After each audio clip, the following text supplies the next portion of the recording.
ड्रामे के next episode में आप लोग देखेंगे कि निशा की माँ अलमास से कहती है कि दरअसल निशा नेहा की वजह से परेशान हुई है क्योंकि उसका नेहा से कांटेक्ट नहीं हो पा रहा। तो वहीं पे अलमास उसको तसल्ली देते हुए कहती है कि आप फिक्र ना करें, मैंने नेहा को निशा का मैसेज दे दिया था। दरअसल वो जिस जगह पे गए हुए हैं वहाँ पर सिग्नल्स का बहुत ज़्यादा इशू है, इस वजह से शायद उन लोगों का आपस में राब्ता नहीं हो पा रहा।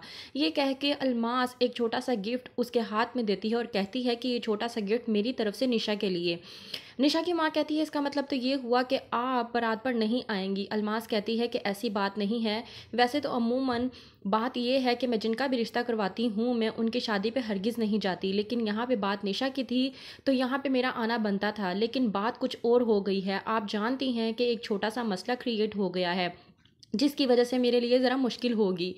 दूसरी तरफ आलियान निशा से बात कर रहा होता है कि मैं तुम्हारा भाई हूँ और हमेशा तुम्हारे साथ खड़ा रहूँगा, लेकिन अगर तुम्हारे दिल में ऐसी कोई बात हुई कि तो हमने तुम्हारी शादी शायद इस वजह से जल्दी की है कि मैं रिदा के पास जाना चाहता हूँ या मैं अपनी जॉब के लिए अमेरिका वापस जाना चाहता हूँ, तो ऐसी बात नहीं है। तुम बहुत अच्छे तरीके से जानती हो कि वजह क्या है।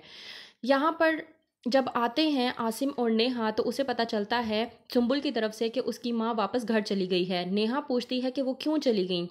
सुंबुल कहती है कि मैं नहीं जानती, मैं तो थोड़ी देर के लिए बाहर बुक शॉप के लिए गई थी, लेकिन आपकी अम्मी पीछे से ही रानी को बताकर चली गई। वहीं पर नेहा आसिम से जिद करती है कि हमें वापस जाना होगा और अपनी माँ को वापस लेकर आना होगा, क्योंकि मेरी माँ की ऐसी हालत नहीं है कि वो अकेली रह सकें और ख़ुद का ध्यान रख सकें। आसिम, आप मेरी बात मानें और मेरे साथ चलें, हम जाकर अम्मी को वापस ले आते हैं। लेकिन ये बात अलमास को नागवार गुजरती है, क्योंकि वो जानती है कि अगर उसकी माँ वापस आ गई तो और मिसाइल खड़े होंगे। वो नेहा को बर्दाश्त नहीं करती तो वो उसकी माँ को कैसे बर्दाश्त करेगी।